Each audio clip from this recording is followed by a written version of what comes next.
I think one thing we should have learned from the 20th century, but of course didn't, was that there's something extraordinarily dangerous about totalitarian utopian visions.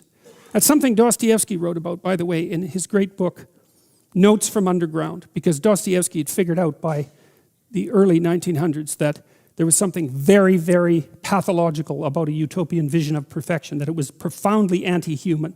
And in Notes from Underground, he demolishes the notion of utopia. One of the things he says that I loved, it's so brilliant. He said, imagine that you brought the socialist utopia into being. And Dostoevsky says, and that human beings had nothing to do except eat, drink, and busy themselves with the continuation of the species. He said that the first thing that would happen under circumstances like that would be that human beings would go mad and break the system, smash it, just so that something unexpected and crazy could happen, because human beings don't want utopian comfort and certainty. They want adventure and chaos and uncertainty. And so that the very notion of a utopia was anti-human, because we're not built for static utopia.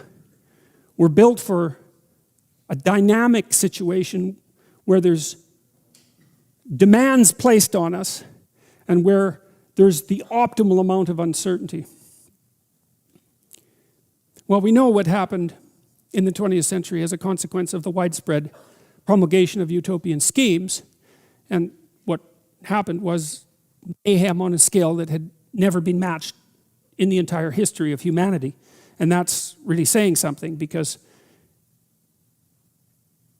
there was plenty of mayhem before the 20th century. I guess there wasn't as much industrial clout behind it.